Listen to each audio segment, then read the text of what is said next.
So what was growing up? Awesome. Hold on. Well, just got these mic stands, and of course this would happen. No, that always doesn't. That's like when you're set up for a gig, you're ready to play, and all of a sudden, oops, Shit falls apart. Yeah. Welcome to Ordinary Joe's Extraordinary Stories, a podcast that shines a light on ordinary people and their extraordinary stories.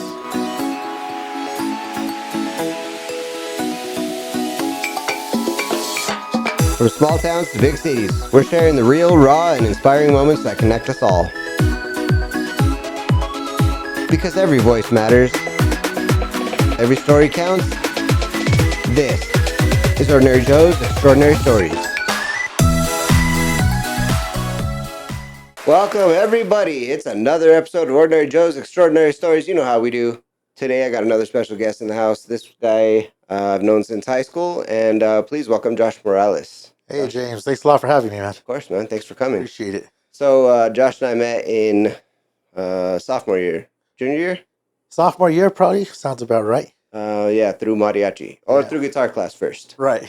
And then we both transitioned into the Mariachi group. Oddly enough, I just had Shane. Do you remember Shane Wood? Yeah, I do. Shanahan. I just had him in the other day. He gave me some merch there. That's awesome. Real wild. I kind of came across both you guys at the same time, or the thought of having both you guys on here. But yeah, so tell me about you've got so much going on. Tell me. Let's start with your childhood. Did you grow up in Santa Fe? A little bit, probably from about third grade on up. I transitioned back and forth between Austin, Texas, and Santa Fe. Austin, Texas. So my dad used to run psychiatric hospitals, and he was in charge of running two different ones. So we'd kind of move for a year, come back and forth. And right around my middle school time, he quit that job and went into teaching, and we stayed in Santa Fe up until graduation. So, no shit. But I was a half Texan, half New Mexican for a little while there. Texans hate New Mexicans hate Texans. So Did you it hate made it a lot of fun. You know what I mean? That's wild. All right, so tell me, what was it like living in Texas? I love Texas personally. Still? I still do. Okay. I would never mind being out there one day if that's possible. One day. But yeah, it was cool. Like you see the differences in culture of people, things like that. I always make jokes like when I lived in Round Rock, Texas. It was a big band football kind of place, and so I was in band over here in like middle school, and I was first chair sax player. I thought I was Mr. Hotshot, the best thing in the world, And yeah, we had when we had marching band when I first started high school. There's maybe like 40 kids in the band, so they're begging anyone, "Hey, can you play an instrument? We'll put you on triangle or whatever, just to get kids out on the field to play." That's wild. And when I went and did my freshman year in Texas, our band had like 320 kids in it. Damn. And they had like the A squad, they had their shadow marchers, and then you had the C squad, the kids that couldn't even play. I was like, man, I was first chair at Alameda Middle School, and then I was like last chair in Texas. Damn. Because the kids were just so darn good over there, Take it serious there, huh? Yeah, that was eye opening for me, That's interesting. Can't have an ego anymore. So you switched from wind instruments to strings. Yeah, I started probably on the vihuela. That was my first instrument. What? Back when I was 6 years old. No shit. That's the first thing I ever started playing. No kidding. I always say it's a really not such an inspirational story, but kind of cool. I used to hang out at Connie Elementary. They had a mariachi back there. Yes, Santa Fe. I remember. And we actually took a bunch of our players from Connie, right? Oh yeah. That was a lot of our kids. Connie to Alameda Middle School up to Capitol High School. That little group followed that mariachi right. all the way up. So real quick before you continue your story, I'm sorry to interrupt, but I was just thinking the other day about that group that we had, and you saw the little snippets of the video that I posted. I have the whole concert recorded, so I'll get you. I would love to see that, man. That'd be awesome. I'll get you a DVD copy or digital copy. But while I was editing that, I was trying to remember everybody's names, and like I got through most of it, but I couldn't remember who was the kid that was playing the vihuela with you. What was his name? That's a great question. You don't I'm remember not sure I either. know.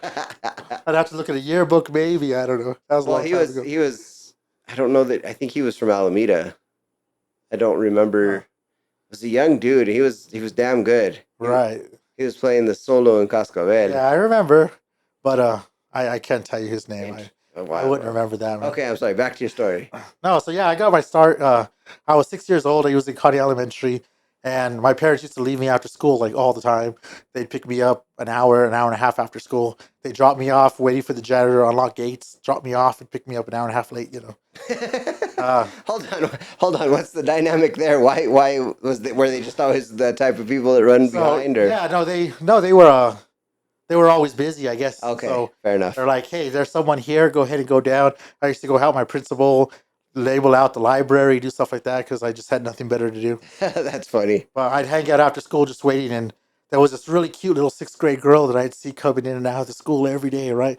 And so I'm like, oh, one day I'm gonna get the courage to go talk to that girl. And, uh, so a little out of my league. I was like 6 at the time, but my courage, I built it up. I went and talked to her, and when I asked her, what are you doing? She's like, oh yeah, I'm in mariachi. Did you know mariachi? It was like every really young, cool young guy totally lied about it. Oh And yeah, I I was know like, what that yeah, is. I love mariachi, dude. Mariachi's that's my favorite thing in the world. I never heard of it before in my life. But so yeah, she's like, well, you should join the mariachi group. Yeah, that sounds like fun. I'll try it. So I went in there, and back then I was probably like 3 foot something, little guy. They're like, well, there's not much. The guitar's too big for you, but we give you a vihuela, and here you go. So that's kind of how my journey started. I never got the girl, she was out of my league or whatever. But I joined the mariachi group, and so that's kind of how I Interesting. started. And started with vihuela, guitar, play a little bit of guitarron, nowhere like you did, but play a little bit of that. And then right around third, fourth grade, I started in band class, took clarinet. The kids used to tell me, man, clarinet's a girl's instrument. You can't play that. You got to play a man's instrument. What? And so moved to saxophone. So I felt like I was playing a man's instrument now. And Oh my god. by about high school, I was like, darn, I wish I was at the bus with all the girls. Man, I can't believe they were genderizing instruments. That's fucking wild. Yeah, it was crazy. But so I played pretty much all the woodwind instruments there. And then same story, like in high school, I was shredding guitar and playing my Metallica and my Iron Maidens and my stuff. And all the dudes would be like, yeah, you the man. No girls could care less about that. Yes. But I was in choir class, and you kind of notice someone sits at the piano. I was like, dude, girls just flock to the piano. And I was like, oh man, I got to learn how to play the piano now. You know. So there's my journey with the piano too. But so my musical journey should have been more romantic than that. But that's kind of how it started, I guess. Where did your passion for music come from? Was it just something that you came across and you're like, oh, I don't got nothing else better to do, so Kind of. I mean, like I said, I wish it was a better story than I probably thought girls liked musicians or no whatever it shit. was. But that's probably how I got started. And Yeah, you were girl crazy since a little kid. yeah, That's that's wild. true. But uh, don't tell my wife all that. But no. So so yeah, it probably got started with that, and then probably around high school, I was really into like basketball and stuff too. And it was about high school I realized I wasn't growing anymore, and my future in the NBA was probably not going to make it very far, being 5'5" or whatever, right? So I music seemed like more a regular thing, but no, I don't know how to say. Like the bug hit me, and it was just like there Interesting. was a point where you realize I never wanted to stop playing, and I couldn't put my guitar down, I couldn't put my sax down, and couldn't stop playing the piano. I was like, you knew that was your passion, and that's what you had to go with. Interesting. Now, do you have siblings? I do. How many siblings? So I got two brothers and a sister. Where do you Uh, fall in age-wise? I'm the baby. You're the baby. By far, all my siblings were born in the '70s. I was the only kid born in the '80s. No So shit. so they're all a bit older than me, and I Interesting. always feel like I grew up Generation X with them. You know what I mean? Even if I didn't really, Yeah, yeah. but And do any of them have the musical bug either? not at all. No. I'm the only one who played music in my family. Is there any kind of similarities between your siblings and that you are the odd man out aside from music? I mean, I'd say we all have similar personalities. Okay. We're all equally stubborn, and Interesting. we're all that kind of way. But as far as music goes, yeah, my mom played a little bit of music. I have like extended family members that play, but really, I was the only one that was playing it. All of my brothers liked sports growing up too, and Oh, okay. I'm the one that kind of went from sports. I was like, wait, I kind of made the U-turn and went into music instead. You know. Interesting. And so what did your parents do? I mean, you said your dad was in mental health. Yeah. So my dad did. He used to run a psychiatric hospital. He was a business manager for Bro, that's wild. most of his adult life, and then What that was in Amarillo? so Austin, Oh, he Austin. ran one in Las Cruces, New Mexico. He ran one in Santa Fe. He was all over the place, really. Oh shit, what Worked a was lot that doing that kind like? of stuff. Did you guys ever go over there and like did that freak you out? You know, as little kids, we didn't get involved in it all that much, but we kind of knew what he did. So, you know, Wasn't that dude, that would creep me out. That'd be like a creep factor. Like, what'd you do today? right? Is somebody gonna come haunt us? Shit, Yeah. like He has some moves that knows how to take people down pretty good, though, you know. oh So no when we were shit. kids, he used to know the nerves. So whenever we'd have like friends come over and stuff, he would just come show off and he could pinch your nerves and we would just drop. You know, That's wild. that was one of his favorite moves. What was it like coming up as the youngest? Oh, man. I was probably the most stereotypical baby of the family, you know. Spoiled? Yeah, I'll admit it. You know, Had the had super the mama's boy, super spoiled. had the run of the house I, and got I to do whatever you wanted whenever you oh wanted? yeah, and by the time my parents got to me, I mean they were exhausted from raising my older siblings, so I got to do a lot of stuff they didn't get to do. You know, Interesting. we made the jokes that like my sister, when she was growing up, she got all into like her '80s metal bands and stuff, and my dad was against it. He made her burn her CDs and No shit. shirts and that whole satanic panic thing, you know. Oh And wow. then she got really upset because, like, when I started going and I became a teenager, I got real to the '80s metal stuff too. My mom was like taking me to Poison concerts and stuff. Like, that's not fair, man. How are you doing this? And, you know, Hey, bro, you're preaching to the choir. I was the oldest, so I got that punishment where I didn't get shit. But by the time I couldn't barely leave the house. By the time it trickled down to my youngest brother, right? dude, that guy was running the streets. Nobody gave a shit about him or what Well, he was doing, and oh yeah, I was home alone way too much for a kid my age. By the time I was there, you know. that's wild.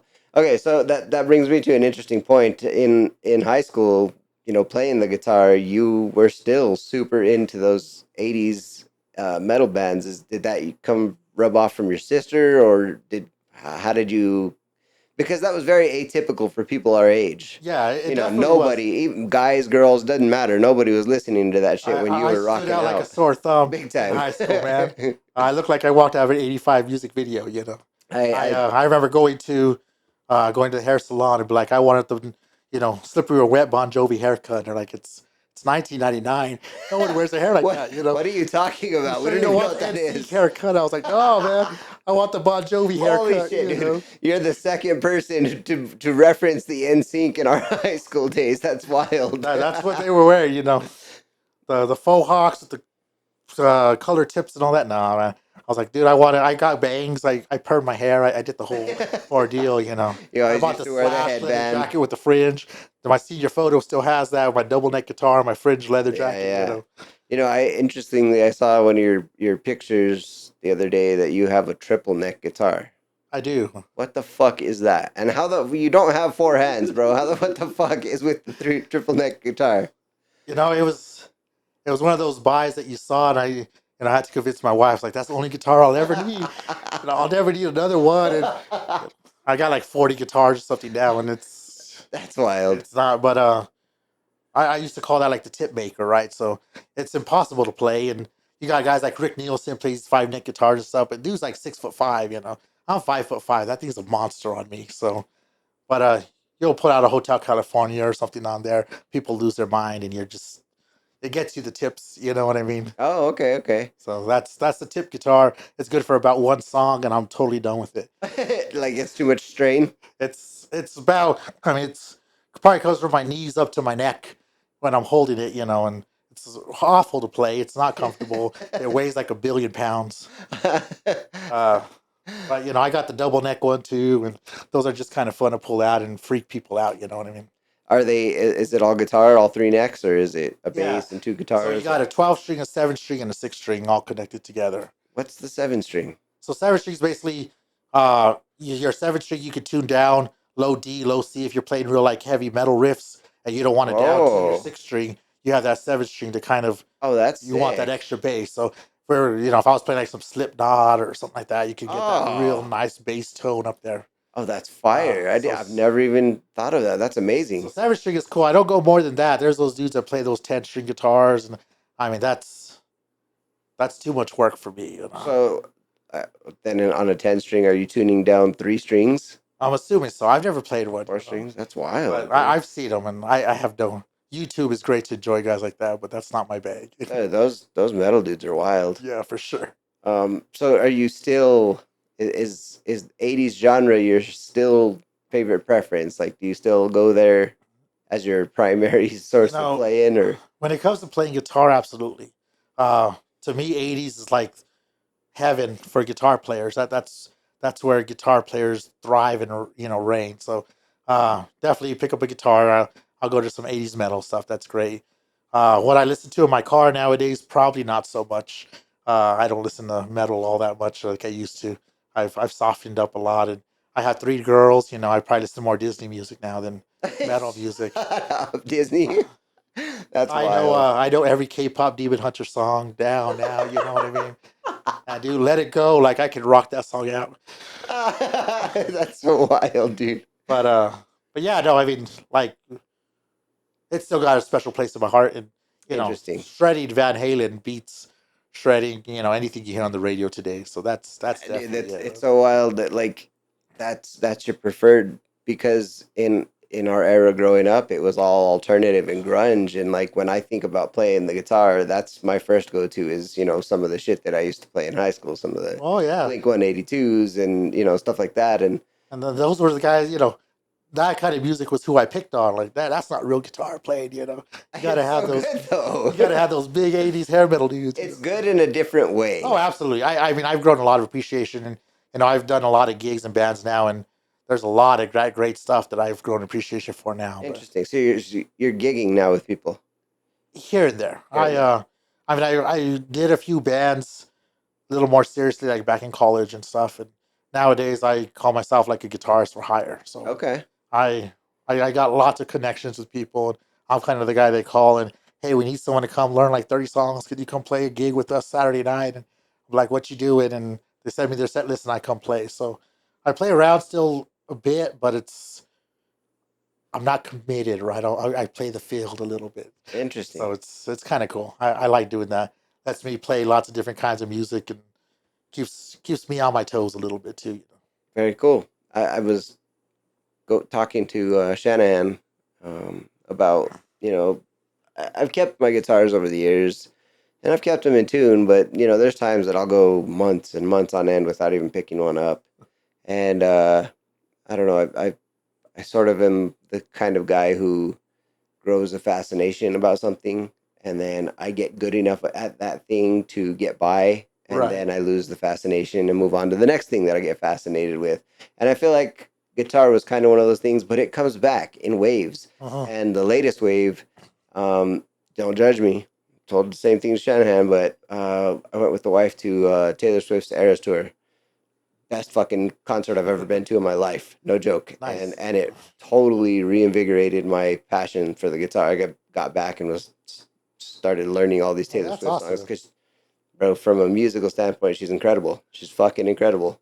Just That's awesome. I can respect that. I mean, I don't there's listen to a lot of Taylor Swift personally, but to each their own. No, no yeah, judgment if there, I'm but if I'm listening to K-pop Demon Hunters, that's probably less that's exciting. that's so funny because my wife watched it just to see what the hype was, and she's like, the first time she watched it, she's like, "That's so fucking stupid." And then she watched it again. She's like, "It's actually not that bad. It's kind of cute." And she watched it again, and then last night I was working on the computer next to her, and she put it on, and I was getting distracted, just like, Right. okay, that's kind of catchy. Like I'm not gonna lie, that's all right. Definitely. These K-poppers, man, that's interesting. So, tell me about your college experience. Actually, let's go back to high school. I want to dive deep into high school a All little bit. right. What was high school experience like for you? Did you enjoy high school? Did you not enjoy high school? Did was the this fact that you stood out like a sore thumb, was that a factor in how you felt about high school? Tell me about that. No, I loved high school. Cool. I went to my freshman year in Austin. That was kind of weird. I didn't know anyone. It was a weird school. School had like 5,000 kids. Told you about the marching band that had like 300 kids in the marching band. I was low level musician there. Um, but I went soft 10th through 12th grade here in Santa Fe at Capitol High. Right. That experience was great. I loved it. Loved Okay. every second of it. Um, One of those rare guys that really loved my high school experience. Hey, I did too, dude. I'm like I've told many people that I was so sheltered at home that I felt like school was my escape. That's where I got to go to hang out with my friends, like because I couldn't do that Right. after hours or weekends. If my mom was always, I don't like the word overbearing, but there is not another word. She was very overprotective and overbearing with me, to the point that she was like, if people want to hang out with you, they can come hang out at our house. And I'm like, bro, our house sucks. I don't want people coming to our fucking house. And so because of that, any chance that I got to go to school, I wasn't gonna miss. Like I was a Right. dedicated and not so much for the schoolwork. I was smart enough to get by in classes, but I didn't believe in homework, so that really fucked my grades.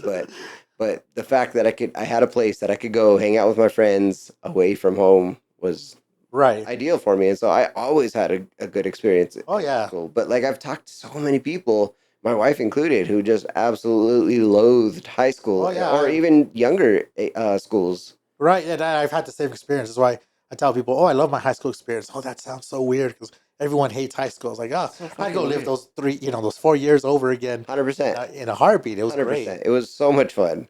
And like I did the band thing, so I mean I was at all the Friday night football games, and that was a good time. I spent a lot of time there. We did the mariachis from, Right. we had our weekly CC's pizza gig and Yes, I that type of forgot about stuff. CC's. That Holy was shit. that was a good time, man. Yeah, that was good. Free pizza? Fucking A, man. Right. That was always something to look forward to on People are Friday like nights. mariachis at CC's. That don't make no sense, but it Did, just was what it was. did you graduate with our class 2000? 2002. 2002. You were 2 years behind me. Yeah, Holy shit, dude. So, did you stick with mariachi the whole high school I experience? did. I did. I was there the whole time. Okay. And did you stick with it after graduation? I did too. So I went to Highlands University and I played with their mariachi group all the way through college. But you were with Lucero all the way up to Yeah, I was to the college. Lucero all the way through graduation. Played with him in Alameda, and then I played with him over at Capitol. He was at both schools, Okay. and so yeah, he was the guy I was with the whole time. And then Interesting. when I went to Highlands, I stuck with mariachi. Mariachi is one of those things too that like I would never go home and listen to mariachi music. That was never my thing. Same. I didn't go to mariachi concerts per se, Same. but playing it, man, I just loved it. It's so much fun. You know what I mean? Yeah. It's wild. So like, I mean it's that way with a lot of music. I guess there's a lot of songs now that I really get down playing, and I would probably never go listen to it in my car for Interesting. the life of me. But when I'm performing it, it's like it's More there. from the technical You know. aspect. You enjoy the But musical side of it. and to me, like my mariachi playing really opened up my doors to a lot of the other kind of music I'd play. And there's things that I can do in the music I play that no one else can quite do just because I have so many years of mariachi experience. Like you got your wapangos, well, dude, throw wapangos in some rock songs. People are freaking out at you because oh, you don't play with a pick. Nah, dude, you got to get the whole thing down. You know what I mean? So, Hold on, speak more on that. What about that music style can you practically use? Like is that something you could just throw in the mix like legitly and people don't? oh, absolutely, I do it all the time.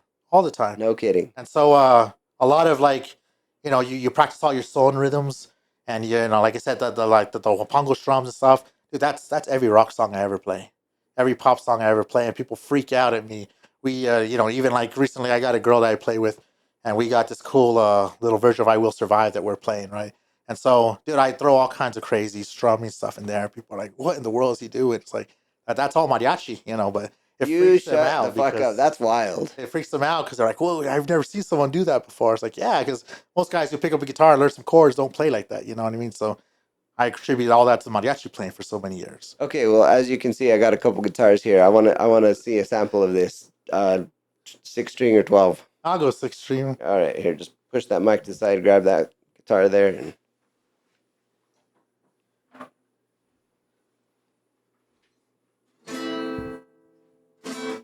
So you like hold on. Let me point that mic toward you. Yeah, just rotate it there. That'll work. right. So you got like some of them I just normally. Oh, hold on. Hold on.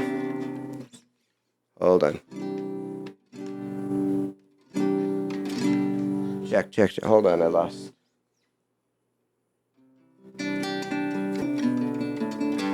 There we go. Okay, go ahead. right? So you get these cool,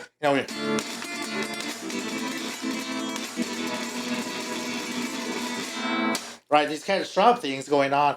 But I mean, you could throw that in anything. Or when I do my like two neck songs, my three neck songs, I love to do. Uh, we used to do on our Cascabel solos. Speaking of, you were saying Cascabel earlier.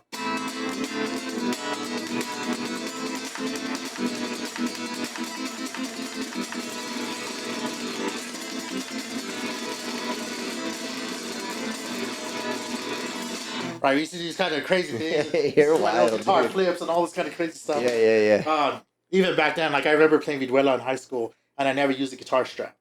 And Mr. Lucero used to get really mad at me about that. But I was like, no, you don't wear a guitar strap because I want to swing my guitar around. I want to flip my guitar around. I want to. If you ever have cool videos of me, I used to do a lot of little vihuela flips and stuff like that. But I mean, if we're playing any song,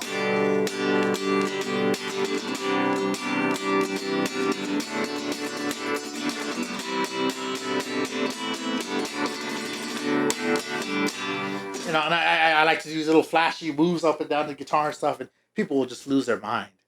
Show me this. I will survive. All right, let's see.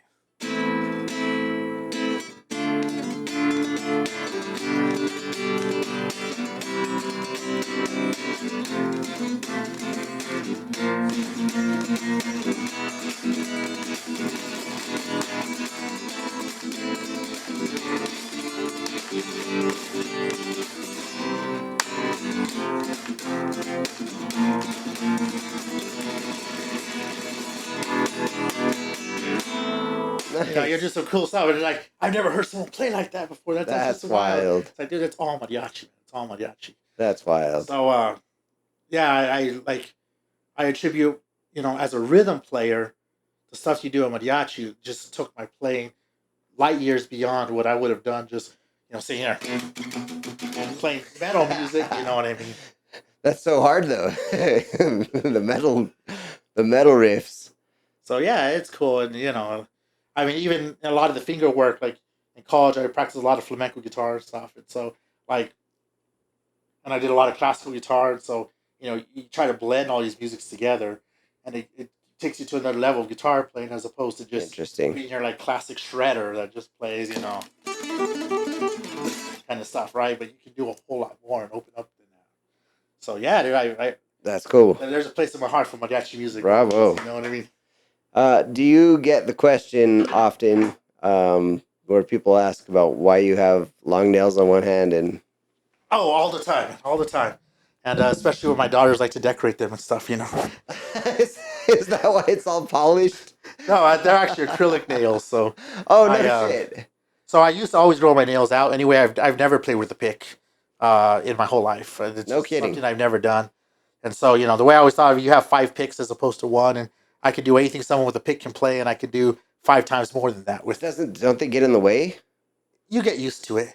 That's wild, dude. But, couldn't so do it. I remember in college, my professor, I was doing a lot of classical guitar back then. He went and got his nails done. And no shit. And so he's like, "Oh, Josh, you need to go get your nails done. Like it makes such a difference." I'm like, "Nah, I can't do that. Like I'm a dude. Dudes don't go get their nails done. That's kind of weird." Dude, that's wild. And we had a show one time, and my nail had just cracked open really badly, and so it's like, "Oh shoot, I don't know what to do." So I went over there, and I was like, "I guess I'll go give it a shot." I went to the nail shop, and I had my wife call nail shops. Hey, how much do you charge for one hand? And ladies might be like, "That's really, how come? How come?" And finally, she called one nail shop. How much do you charge for one hand? And the girl on the line was like, "Oh, is he a guitarist?" Like, that's my nail lady from now on, like forever and ever and ever. That's wild. But I went and got my nails done, and I went and started playing guitar, and it was like I'd never played so good in my life. It was like I could never go back to not having my nails done. But yeah, it definitely flips people out when they see one hand with nails, one hand without. But when you first get them, it's a real weird adjustment. But I mean, I've been wearing fake nails now for 10 years at least. No shit. No, longer than that. 20 years maybe. So I don't even think about it at this point. They're just kind of always there. And how often do you get that? Like, how often do people actually notice? I mean, it's very obvious. Everyone notices that right away. And Well, especially being that your industry, you're in the medical Right. Does that freak people out as far as patients go? And Well, there's people who like look and they'll see your long nails and like sometimes they may think they're for some other things. How come your pinky nails a little long? Whatever. It's like no, dude, they're all no, long. no, hold on, I'm a hold on. guitarist. You know what I mean? Yeah. Don't think stuff.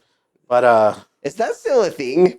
I don't know. To be That's honest, wild. I don't know. But I'll get that from time Hey, to listen, time. I'm that guy. I will see somebody with just a pinky nail long. I'm like, I don't know what the fuck's going on there. Stay away from Right. that guy. That's wild. Let's dive into your college experience a little bit. Give me the rundown on that as opposed to what it was like in high school. Yeah. So college was cool too. I went to Highlands University for 9 years. So, like I should have been a doctor.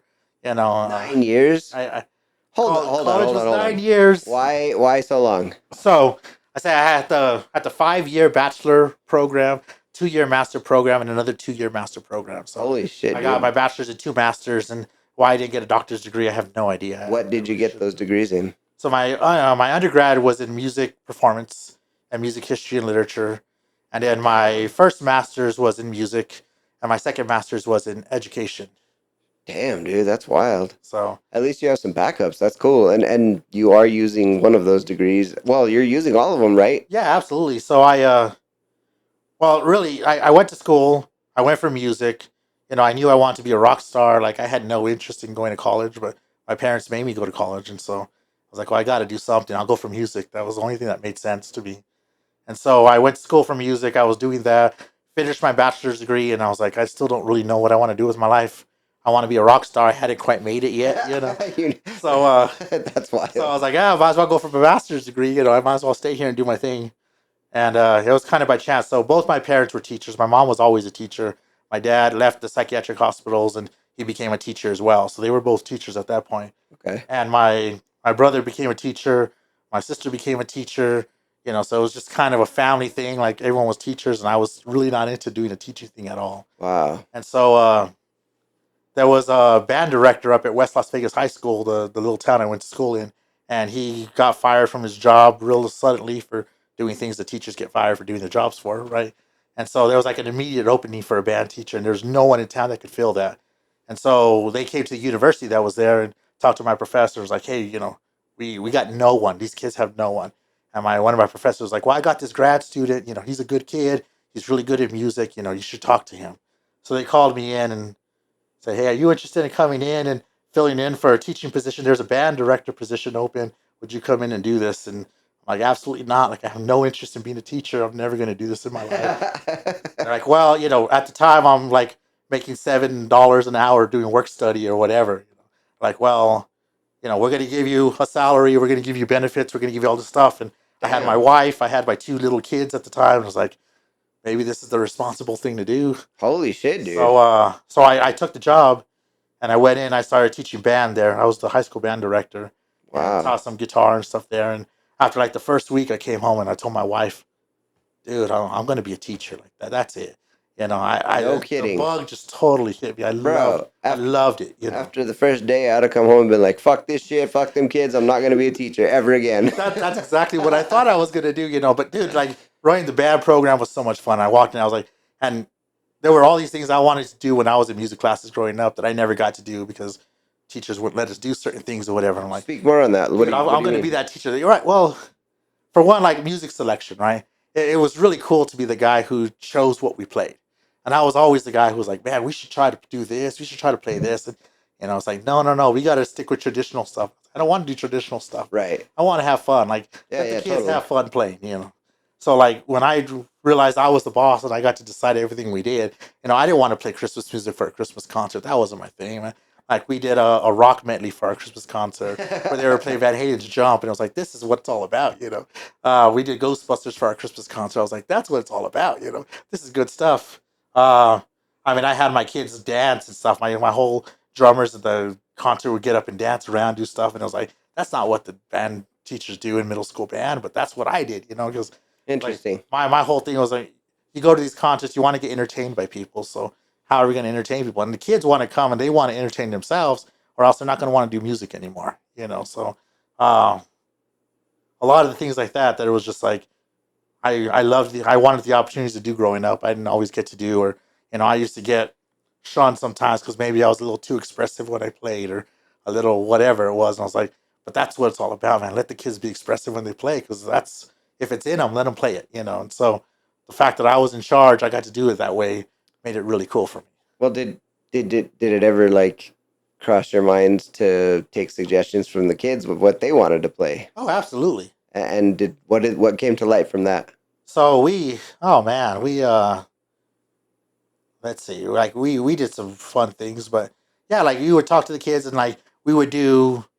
So like one of the things I did was we would do like Friday conductor of the day, and so I taught the kids how to do conducting, and so Friday you come up, you conduct the group, and basically you're in charge. You got to do whatever it is you say. I come out, I play the student, I take my saxophone, I play the student, you come up and do that, and so like the kids would get a kick out of that. That was like their goal. They got to work towards. If you were conductor of the day, now the teacher had to listen to you. Now all the kids had to listen to you, and we got to do Interesting. what you wanted. You know, and man, that was super cool. And so I mean, they'd have us do stupid stuff sometimes. You know what I mean? But it was like it was cool that they got to have that opportunity to do Yeah, that. absolutely. And you know, if you could spark that interest in the kid, like, hey, I like this. If I had that growing up, maybe I would have wanted to be a teacher Sure. going into it. You know what I mean? So yeah, man, it took me like about a week doing that, and I told my wife, like, dude, I'm a teacher. This is it. Mhm. And so I went and I talked to the school about making it more permanent. Like, well, you need a degree in education. Like your music degree is great, but you. So that's when I ended up going back for my second master's in education, getting Oh that. shit. And then I was a teacher for about 16 years or so. I taught band, choir, orchestra, guitar, piano, all that. Um, and actually, up here in Albuquerque, when I moved up here, there's a little performing arts school. I ran the guitar and piano program there forever. So yeah, that was it until COVID, and a whole another world opened up for me at the hospital and stuff. But uh, Nice. yeah, I'm jumping way ahead. But Well, damn, that's wild, dude. There's so much to think about there. Tell me a little bit about the technicality of teaching that many students on that many different instruments. oh, it's a nightmare. I can imagine, Uh, especially being that you don't know all those instruments Yeah, yourself. you know, like there's no way you can master all those instruments. So like, I never played a brass instrument in my life. You give you a trombone, I don't know what to do with that kind of thing.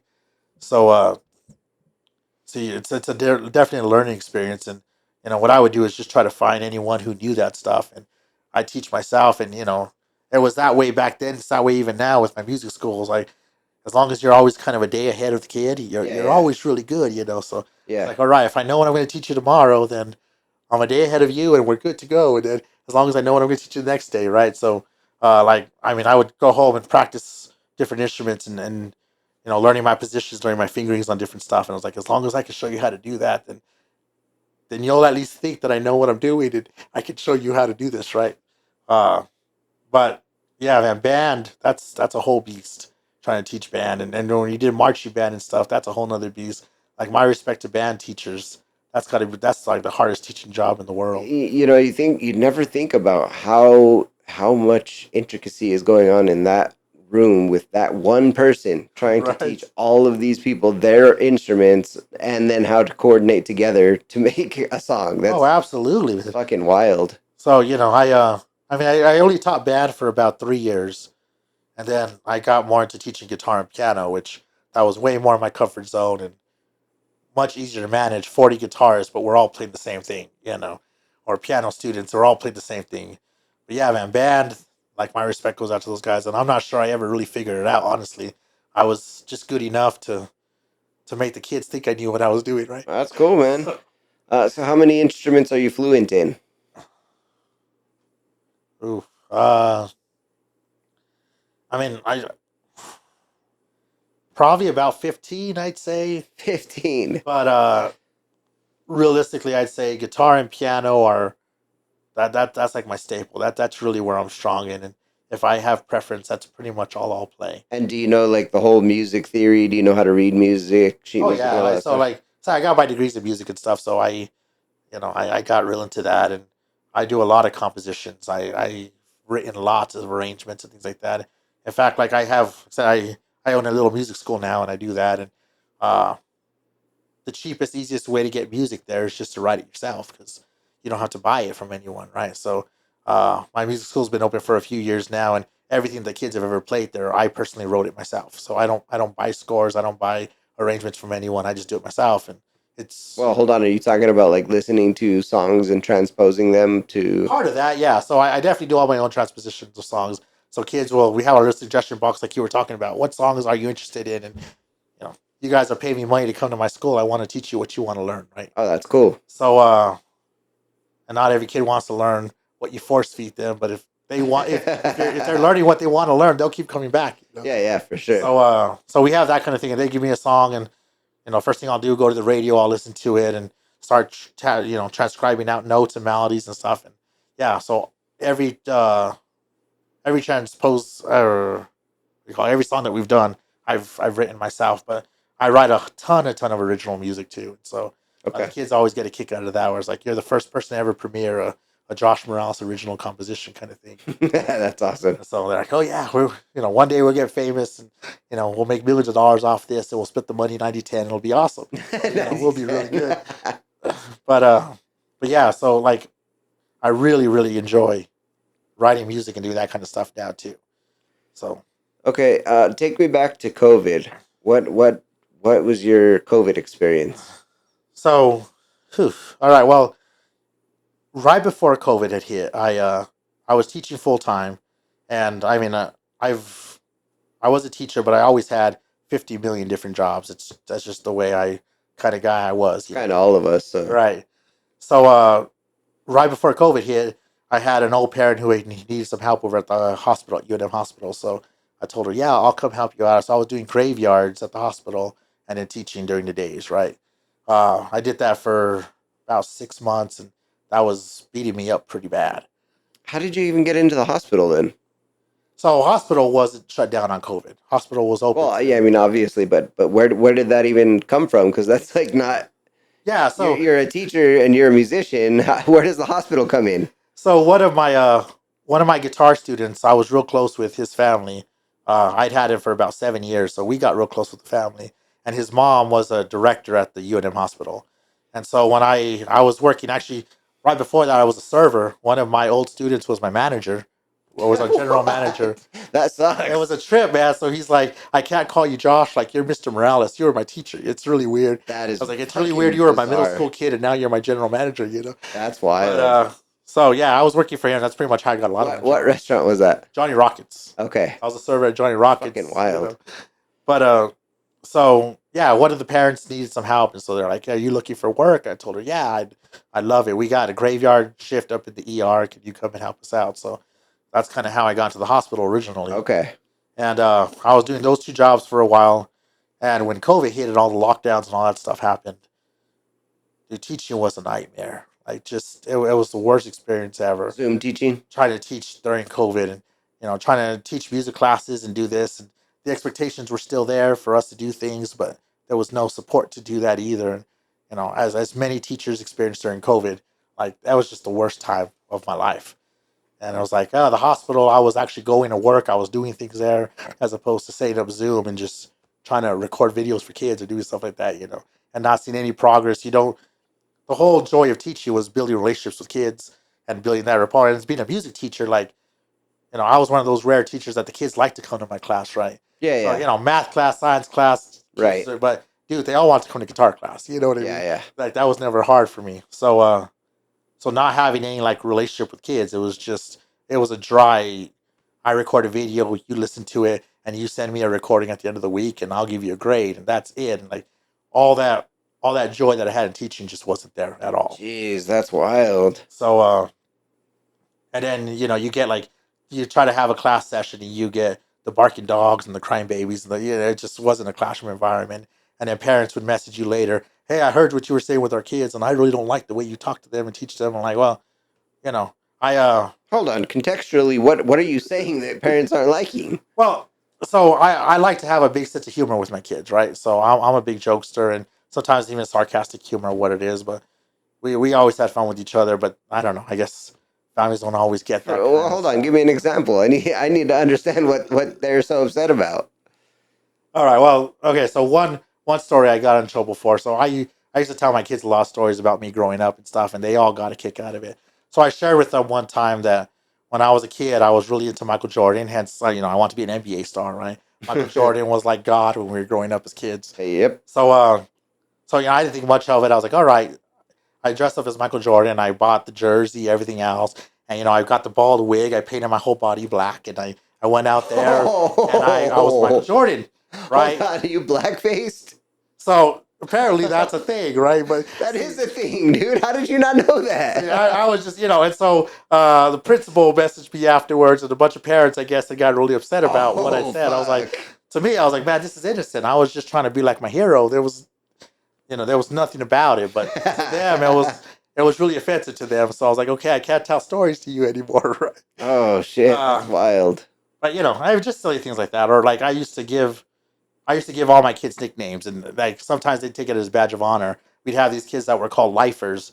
So I taught 6th through 12th grade at that Performing Arts Academy. So if you were Mr. Morales from 6th to 12th grade, I'd buy you a gift and for your graduation from 12th grade, and it was like you had a big accomplishment. You'd been with me all 7 years that you were there.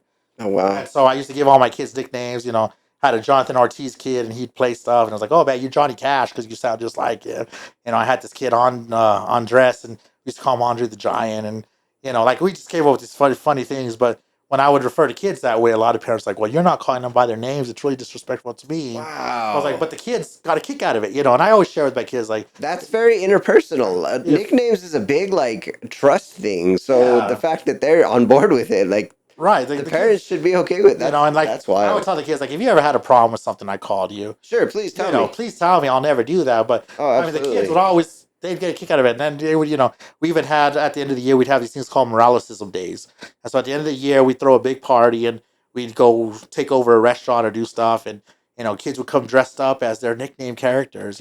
I had this one kid named Julia, and so I used to call her Julia Gulia, like wedding singer. And so she dressed up as the full Drew Barrymore thing. I mean, just silly things like that. But like a lot of parents didn't appreciate that, and so That's it was just the weird. amount of complaints I would get from people, and I was like, this isn't teaching anymore. There's no joy in it. It was awful, Dude, that's wild. and so the hospital was kind of working out there, and they offered me a better position at the hospital to move into like a training position where I was actually going to train the doctors that come in and stuff like that. So I took that job and left teaching. And that's kind of transitioned me into working at the hospital full time as opposed to teaching. And then that gave me an opportunity to, when I went to the hospital full time, that's when I took out my retirement from teaching and decided to open up my own business. And we opened up J. Mills Cadenza School of Music, my little music school. And We'll get to that. I don't want to jump too far ahead too quickly, but I do want to talk about your experience with the hospital. So how did that? You're starting at the hospital at the beginning of COVID. yeah, so I started teaching I started at the hospital in December of 2019. Okay, and what did you start doing? So I was working the ER. Basically, all I would do is I'd sit in a room and transfer calls between Tricor to nurses and doctors. And when they call it lab results, I was kind of the guy that would send information from one group to another. So, Okay, so uh, you're a middleman. yeah, I was just a middleman. I sat at a phone most all night. It was Oh, the that's most rough. chill job ever. Hard to stay up all night sometimes when it's I kind of know. slow. But I know. I was that guy, right? Uh, but I wrote tons of songs during that time. I had my little note flight up on my computer, and I'm just sitting there writing music all night long while I'm Nice. taking calls, which that was kind of cool. Nice. Nice. And then my next position transferred to I was they call it like a power chart trainer. So when doctors come in and they learn how to do all their charting on the computers, I became an IT guy. I'm the guy who basically taught everyone how to do all their charting on the computers. And you realize like doctors come in and they're super educated, they're really smart, but they have no computer education at all, right? A lot of them, Yeah, and it's a different especially world. a lot of these like OG doctors, like they hate computers and everything's on paper. So to Right. get a doctor to do a computer or anything was like great pulling teeth. Wow, dude. It was a Interesting. crazy experience. Um, but I did that for about a year and a half, and What? Why the quick jumps? Did you? Is it like a better opportunity, more money, or yeah, it what was. was it? I mean, that position moved me into working like a Monday to Friday, 8 to 5, as opposed to when The I was doing the graveyards. ER position. It was graveyards, and I mean I was doing 60, 70 hours a week. Oh And shit. there was, gosh, I have it on my Facebook memories. There was one time I had, I was teaching full time still in the schools, and I did 67 hours at the hospital. and I had still taught full time at the school. And there God, was one point I didn't even go home for like 3 days in a row because I literally just went from the hospital to school to hospital to school to hospital to holy school. shit, dude. And so it was like this job was a salary position. You clocked in, you clocked out. So it was like when I had the opportunity to take that on, I jumped at it, you know. And so I was there for about a year and a half, and then an opportunity came up at the Children's Cancer Center, and they were looking for a teacher over there to come in. And basically, the kids that come in for like the radiation dialysis treatments, they're stuck in the hospital or they're stuck out of school for months at a time. They're not even allowed to go to school, so they needed someone to come in and they do schoolwork with all the kids that are doing cancer and stuff. Uh, Fuck. so that I took that job and loved that job. It was great. I mean, there's the emotional side of it, of course, like seeing kids that are sick all the time. That's rough, and like we have a few kids that we've lost, and that kind of hits you differently when you Listen, man, see a 7, 8 year old kid going through stuff like that.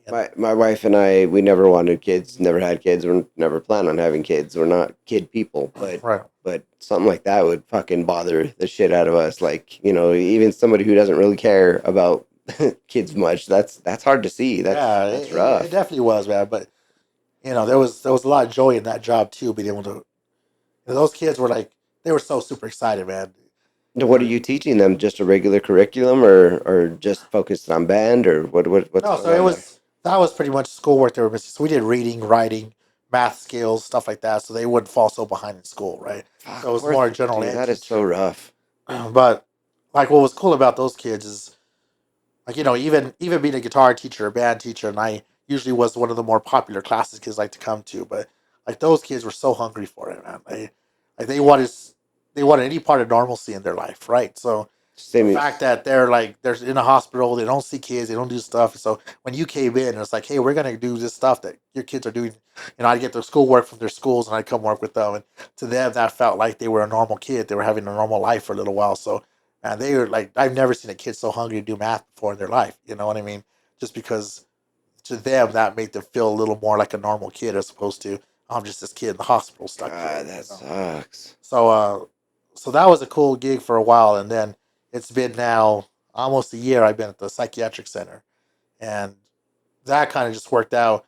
They had a move of people, and my director thought that hey, you're really good with the kids. You do this, I think you'd be really good in this position. So it was one of those promotions without consent, maybe. uh, they felt that he felt that hey, you'd be really good in this position. So we're just kind of gonna move you over to the psychiatric center, whether I wanted that or not. But I That's kind of moved there. that's wild because now you've got something in play with a commonality between you and your dad. Right? Yeah, it's pretty wild that worked out. And what does your dad think about that? Oh, he's I guess he's real sensitive to a lot of the stuff that I deal with over there, so he understands it. That's cool. But his whole experience with that, he was more of like a business manager, so Oh, he okay. he So wasn't he always wasn't hands either on like you personal are. with patients, Sure, and sure. like I'm the middle school teacher at the UNM Psych Center now, so basically all the middle school kids that get admitted there, I'm their school every day, and we have school 365 days a year, so like it really sucks when you're on Christmas break or like this last summer break and kids come in, man, I don't want to go to school, it's summertime. This is stupid. Like, well, it's part of your program, dude. You got to go to school, or you don't get to leave this hospital. So, without violating HIPAA or anything, can you give me like a broad spectrum of what puts these kids in that Yeah, well, place? majority of the kids there, I'd say it's a lot of depression, a lot of like suicidal kids that are in there. Fuck. And that definitely puts you in there. Hold on, But you're talking junior high school, oh yeah, oh yeah. Well, there's dude. there's kids that are way younger than that are going through that stuff. And where does that come from, dude? When I was that age, all I thought about was kissing girls. I didn't give a Right? fucking like. It's I wild, didn't man. even. I wasn't even conscious or aware of my own mental status. Right, right. Yeah, dude. It's What it's what's what's the shift? it's wild. Like basically any sad story you could think about as a kid, like I've seen those kids. And so, tons of kids that are abandoned from families, they don't have homes, they're homeless, they're on the streets, Oh my they're god! Wait, hold on. Where the fuck is that coming from? dude everywhere, man. It's awful, so uh like I said, I mean I don't want to say too much, but like basically a lot of these kids most all these kids don't have parents at all, or if they do, their parents that have abandoned them or neglected them in a lot of ways, and so they go through some struggle times. Is that shitty parenting or is that drug abuse or what's I think it's a little bit of everything. We okay. have major drug problems too, and that's a lot of issues that comes up in those kind of homes. And some of these kids are born addicted on drugs, and so they spend God their life damn. kind of growing up with that too. Bro, that is Uh, wild. we have like 11, 12-year-old kids who are addicted to meth or heroin or Oh stuff, and my it's like god, dude. I didn't even know that existed at that age. You No know what I shit. mean? Like I remember middle school. I think we snorted lime salt once or something, and that was hardcore. you know. Holy But it was like we didn't shit. know how to do that stuff, right? You had those little cigarette candies or Yeah, whatever, and yeah. you thought you were cool, right? Or to begin with, where would a junior high school kid even go to get that? That's fucking And they get it from nuts. home, because that's what their parents are doing. That's what they see. Holy shit, But dude. so I mean, majority of our kids, I'd say, are depression kids, and that's a lot of what we deal with. But outside of that, like of course we have, bipolar kids and schizophrenic kids and all this kind of stuff. So a classroom at the psychiatric center is just, I mean, it's a world different than what I ever did in the public schools. Right. Is it an actual classroom environment where you have multiple kids at the same Yeah. time? So we have like I'll have usually anywhere from about 6 to 10 kids there. Most of them have a tech that comes and assists them in the classroom. So I'm never hands on with them in any way, but a lot of times techs have to be there and we have to restrain them or control them or that kind of stuff. Some of Good. them get real violent with each other, Oh shit, or they really? get real violent with themselves, and so you have to have that kind of thing. Holy fuck, dude. But yeah, they come in and basically a lot of their work is like iPad work nowadays. So I tell them I don't really even teach honestly. It's get on an iPad and here's your math program, here's your reading programs, kind of do that. Sure. Uh, I'll do what I can to like my teacher was always very hands on. Like as a music teacher, we were always down in the trenches doing stuff. So as much as I can, I'll try to do engaging activities where we can do fun stuff together. I've taken my guitar a few times and we've played some concerts there for the kids and stuff, and they always get a kick out of that. That's cool. But yeah, man, it's a wild world, and seeing the stuff that some of these kids go through, it's just like it opens your eyes to some mess up stuff, for I sure. bet. I mean, look at our geographic location. Right. Albuquerque's fucked up. So, Right. and that's wild because I think per capita Albuquerque looks bad, but if you put our capita of people that we have that are fucked up, up versus a large city, like an actual large city, Right. it's like a small portion. It's a fraction. But then you go up north, and I feel like Oh yeah. I don't know if you have the same experience I have, but dude, I deal with a lot of loss from Santa Fe. Oh, People dying, people overdosing, people getting locked up, oh definitely. Yeah. and so Santa Fe and Espanola are just fucking drug havens now. Oh It's yeah. fucking wild. Oh Like, yeah, man. It's awful. So we get kids from all over the state too. So it's not just Albuquerque. oh, okay, I okay, do have kids from all over the state that are dealing with that kind of stuff too. And yeah, a lot of these little rural areas, they're the worst, man. They're even worse than Albuquerque. yeah, So no, it's 100% because that's all there is to do. right, Like at least there's stimulation in Albuquerque. There's options. There's things they can go right, do to avoid getting into that situation to begin with. Now, that's not to say that any of them actually avoid it, but right, but at least they have a chance in right. Albuquerque. Up north, there's no chance. Like Yep. even Santa Fe, every program that I ever experienced or anything that was around for people our age to go do, or junior high through high school to go do, is shut down. There's no Yeah. more roller rink. There's no more like anything. Like is the Chavez Center even still open? Like I don't even know, man. that's what I'm saying. Like Right. it's fucked up. We moved from Santa Fe in 2014, and I've been back to visit a couple times. I drive through there on my way to work in Los Alamos, but it's sad. I've experienced firsthand the Oh, drug definitely. shit, the fucking loss, and it's a nightmare. I don't know what happened. It's not the same Santa Fe I grew up in. Right. It's fucking wild. Oh Um, yeah. Without giving too much away, what's the craziest shit you've seen at the hospital? I mean, not even with the kids, just in general. Well, I'd say like probably working the ER was pretty wild. So you would see like inpatients that are coming in, and you watch the news about all the violence that goes on in Albuquerque, but have no idea. Like UNM's are the only level 1 trauma center in New Mexico, right? So basically every worst of the worst goes to UNM Hospital. They send us the worst cases of everything. But firsthand, what's the worst one that you saw, or the craziest one you saw? Well, there's an awful lot of people who like stabbings are very popular, more so than you'd believe. Like everyone gets stabbed apparently. It's pretty wild. And like machetes, apparently that's a pretty popular weapon as well. What the And fuck? that's not what I see on the news. Like you always hear about gunshot people, but Yeah, how yeah. many people get assaulted with machetes is just like ridiculous. And so I'm like, okay, like this stuff's going on in Albuquerque, and we don't even know it, but you're seeing it coming into the hospital. You Holy know what I shit, mean? dude. So, just wild stuff like that. It's just crazy. Damn, dude. That's nuts.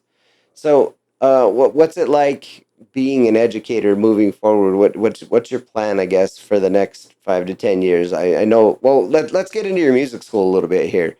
Tell me about how that started. I know you Yes. said you used your teacher's Yeah, retirement for totally. that. So I mean, working at the hospital was cool. I mean, it was doing the job that I needed to pay the bills. Yeah. But they're like teaching music. That's like I said, after that first week, like I knew that's where I was at. That's where my heart is at. Working with kids, that's what I love to do. And so working in the schools just wasn't doing that. And even if I went back to the schools, like there's all kinds of politics and problems in the schools right now. Sure. I don't even want to get involved in that Sure. anyway. 100%. So so just like I did with the first band teaching job, I was like, if I could be my own boss, if I could teach things the way I want to do them, and there's not standards and benchmarks. You have to teach kids this stuff, even though I don't think the kids cared about that stuff. I just wanted to Right. teach.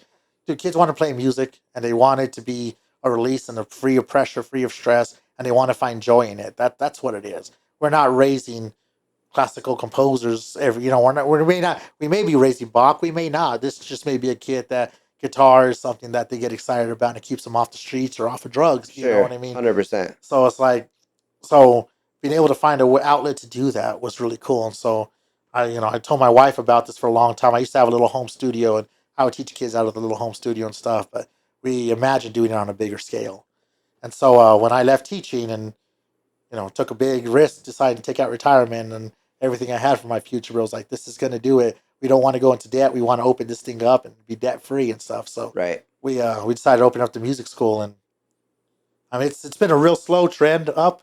I wish I had more time to devote to it, honestly, but working and doing other things, I'm not able to give 100% to it, right? But yeah, dude, that was it. That's 5-10 years. I'm hoping to do that full time. That's where my heart is. So you're working towards getting away from a 9 to 5 job so you can spend Absolutely. that time in the Oh, just owning teacher my own school. business and having that succeed. And, I mean, it's come a long way. Like when we first opened, I was the one and only teacher. I taught everything there, all the classes and stuff. And now I've had a few kids that have been with me for a few years, and they're killer musicians. They love what Wow. they're doing. And so we started like little internship programs where we let the kids come in and start teaching and doing stuff. And they teach kind of side by side with me. And so now we got about 4 kids who are doing that with me now. Wow. And so it's like, it's awesome, dude, to see the kids like get super excited about teaching other kids and doing that.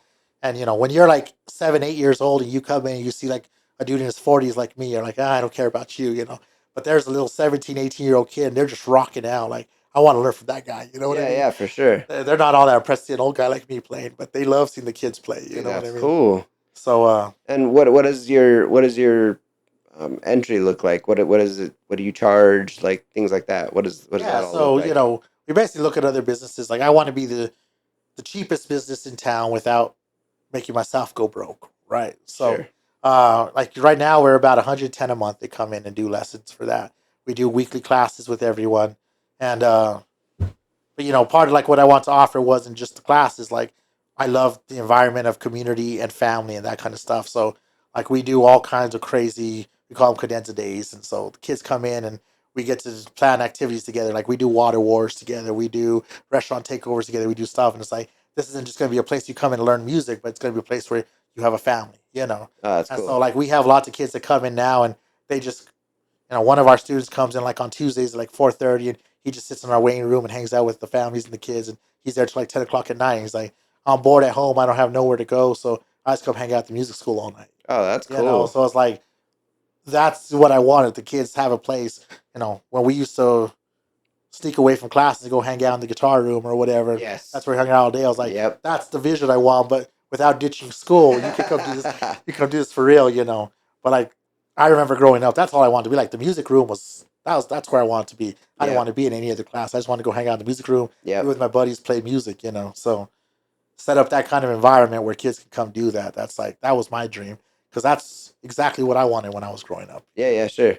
What is the I don't know, criteria for entry look like? Is it anybody you'll take, Yeah, any absolutely instrument? anybody, man. You know, the teaching music is, I think it's something anyone can do, anyone can learn. And I've been teaching music long enough, and I've had thousands of students now that it's like there's no one that can't be taught it. I had kids that were autistic, I had kids that were dyslexic, and they can't read music, and now they're performing in front of thousands of people. And No kidding. they said they couldn't do it, you know. So I don't believe in that whole you can't do it. You know, you watch videos; these guys lost their arms, and he's playing with his toes. Like, Oh wow. anybody can do this thing. Well, If you is it entry level only, or will you take more experienced Oh people yeah, and teach so them? we take beginning up to advanced. So I mean, as long as you're not better than me, I guess that might be the Somebody criteria, shows up and it's like, bro, I've already learned that shit years ago. I don't know what you're right? doing. They'll come into play, be like, yeah, I don't know what to help you with, man. Let me teach you something here. Right? It freaks you out, dude. There's there really are some like little 16, 17-year-old kids that come in and play, and you're just like, dude, you're incredible. Like I'm not even sure where to start with that. You know what I mean? But as far as instruments go, is there is Yeah, there an so instrument that right comes in? now we have a full drum, piano, and guitar program. Okay, So that's our goal is to grow more. Is that it's just kind of as needs arose. Guitar was where we started. That's my specialty, and of that's course, the easiest, most cheap thing to start initially on. sure, And then we grew into piano and started doing drums now because a lot of kids were wanting drums. sure. And so as people are coming in and saying, "Hey, I really wish you were teaching this," and we're getting that kind of need and call for it, we'll add other things. And That's cool. as time allows us to as well. But now that I'm kind of training up these students to come in and teach and do stuff, we've been able to open up more classes, and we actually opened up a second room to our location. So little by little, it's grown. Nice, We nice, have two nice. studios instead of just one now, which is pretty cool. So, do you intend on starting a wind instrument section maybe soon, or Hey, that would be really cool in the future. I think right now we try to think about what they're not getting at school too. So, a lot of kids join band at school, and band is still a real powerful program around Albuquerque and Rio Rancho and stuff. So sure? it's like, if we offer you that, you may already be getting that somewhere else. But, Okay, as that far makes as I know, sense. like in Rio Rancho, there's no guitar program anymore. Well, but I mean, I was thinking of maybe these kids that want to be better. They have a drive to be better, but they're not getting the time or practice that they need at school. Like, is that something that you would be open to Right. Oh, providing too? absolutely. I would love to do that. Again, it would just be kind of as the need arises. We haven't had a lot of people ask for wind instruments. Okay. Most people come in and I want to play guitar, I want to play drums, I want to sing, I want to play the piano. Those are kind of the part. They want to be in rock bands and do that kind of Oh, so stuff. do you teach singing as well? Not yet. Okay. We There's little parts of our program that we incorporate singing with, but we haven't.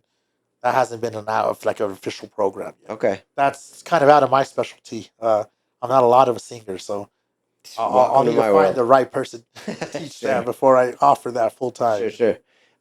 Well, the last thing I want to talk about before we get out of here, I know it's running a little long here, but you and I have a little bit of a crossover in our worlds where my one of my closest friends coming up, uh, his little sister became your wife, Yeah. and now you guys have a full family and everything. Tell me about how you guys met, how that even came about. All right. Well, we met in choir class back in high school. So high school sweethearts. I married my high school sweetheart, Oh, no which is kidding. cool. So she went to Capital too? So she went to Capital too. Okay. Yeah, her whole family did. And so basically, kind of met in choir class, and we became real close friends over the whole course of the year. And right before I was graduating, it was like, hey, I was going to leave. We wanted to make something more of it. And so, I mean, I guess we'd probably been dating about a month before I actually proposed to her. No shit. Yeah. So we, I was about to go away from college, but we started dating about May of my senior year. And so a little bit over the summer, and it was like June of my, that summer between I was about to go up to college. And so we, yeah, that's pretty much when I was like, I already knew we'd already been friends for the whole year, bro. I was like, dude, you're the woman for me. This is it. And Wow. so we went and did the whole proposal thing to her. And it's like one day I wanted us to get married and do this kind of stuff. And I'm going away to college, but let's keep this going. Let's keep it true, you know. And so she was still in high school when I went to college, so we kind of did the little bit of long distance for a little while. Just hung out on the weekends and stuff between stuff.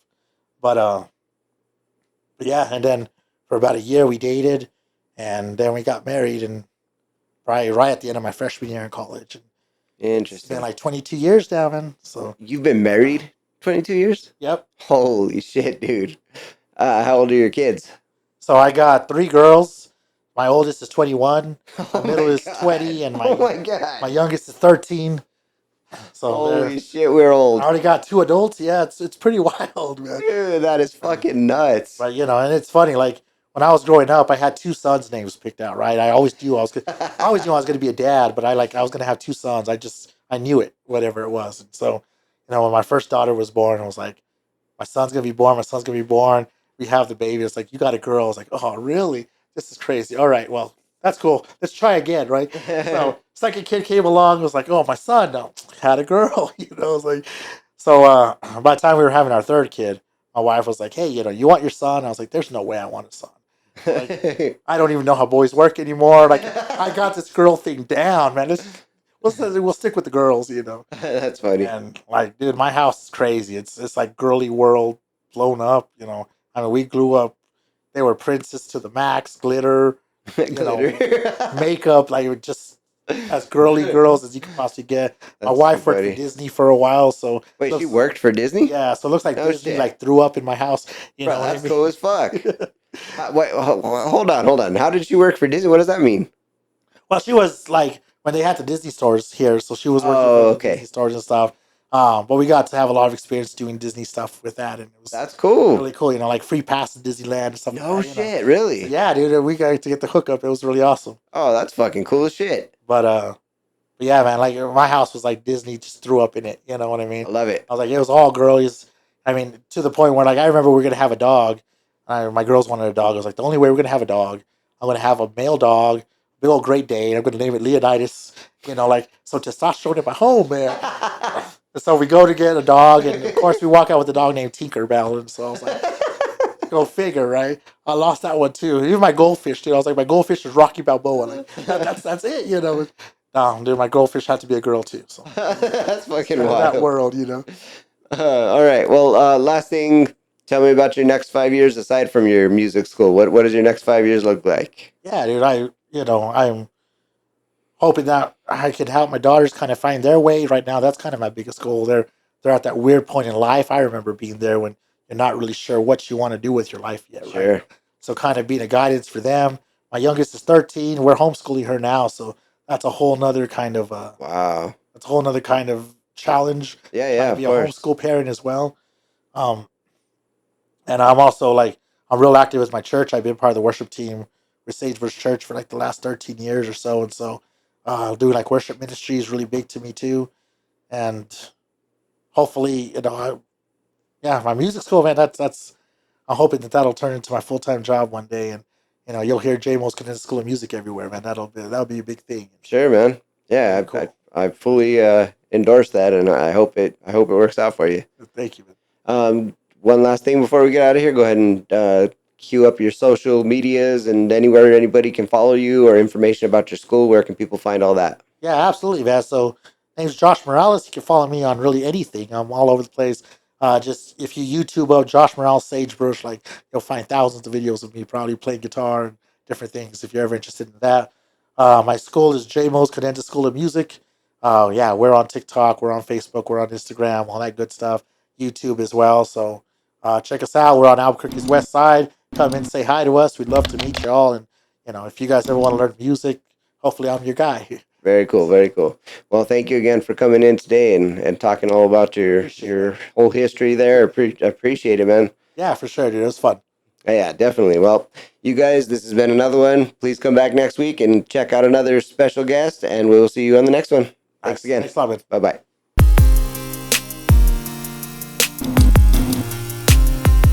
Worked in the cancer center for a while. I did the training for all the doctors on the charting. I Worked in the ER. I've done a bunch of stuff there. That's wild. Yeah, it's interesting. It's a different kind of teaching for sure. I'm like you got crazy kids, like literally, you know. That's fucking wild. Right. I like the collection here. I got they call it my little chest of toys too over at the music school. We got a little case with all kinds of my little collectibles and stuff. That's Yeah. cool. Like that. Like, nah, you're never too old for that stuff. That's right. Oh, can I get you water or Gatorade or something? Water, sure, it'd be great. Okay. Thank you. Of course, give me just a second. Thank you. You're welcome.